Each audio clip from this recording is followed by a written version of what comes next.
PLC troubleshooting tayo dito mga master. So may problema yung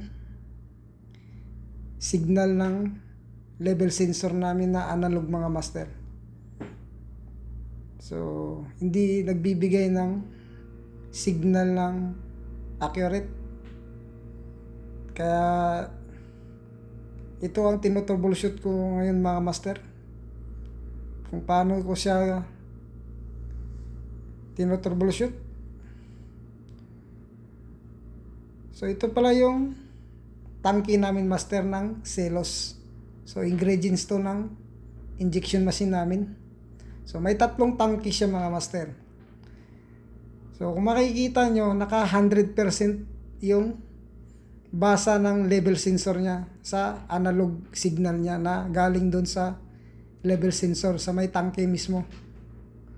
Pero yung laman yan master ay nasa kalahati lang yung isa.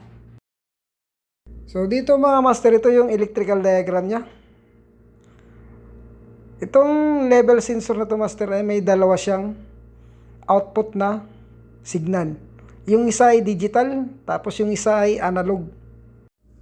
Yung digital mga master ay itong E19.6. Tapos yung tag ng wire niya ay 120/70 mga master. So dito siya pumapasok mga master yung digital signal na galing mismo sa level sensor. Ayan, kung makita nyo, 120/70. So nasa second to the last siya mga master na nakakonect.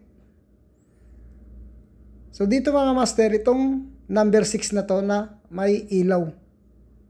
Ayan.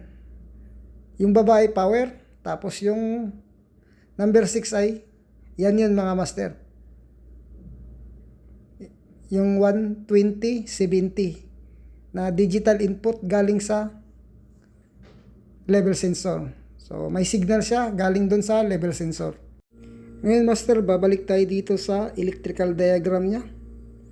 Ngayon ang i-check natin naman itong analog signal na galing sa level sensor mga master. 120/80 at saka 120/81.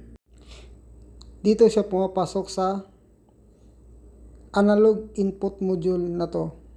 So may dalawa siyang analog input module. Dito siya pumapasok sa pangalawang module ng analog. Yan master, kung makita nyo, 120/81. Tapos yung sa ibabaw ay 120/80. Yung tatlong signal ng analog na galing sa level sensor mga master ay isang module lang yung pinasukan niya. So kung makita nyo, lahat ng level sensor na signal ay hindi niya nare-receive. Kasi hindi umiilaw master, pero may signal yan master na analog na galing sa level sensor. Pansinin nyo master yung module master. Hindi umiilaw yung power sa baba. So normal yan mga master ay umiilaw yung power ng module sa baba. Yan yung indicator light niya, kung makita nyo. Walang power yung module sa baba. Kaya ang gagawin ko dito master ay pagpapalitin ko tong analog input module nung unahan. Ilalagay ko sa pangalawa, tapos yung sira ay ilalagay ko sa unahan.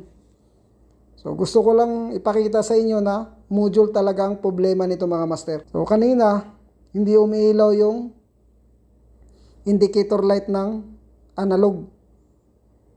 So wala akong binago dyan sa wiring. Yung module lang ang pinagpalit ko mga master. Ayan master, kung makita nyo, umiilaw yung indicator light. So ibig sabihin may signal pag ganyan. So dito sa kabila, yung unahan ay nawala yung indicator light. Talagang sira talaga tong analog input card na to mga master. So ito yung nagiging problema kung bakit hindi nagbabago yung reading dun sa HMI, yung reading ng tangke. So hindi nila malalaman kung ano yung laman ng tangke talaga. So sana may matutunan kayo sa video na to mga master, and God bless mga master.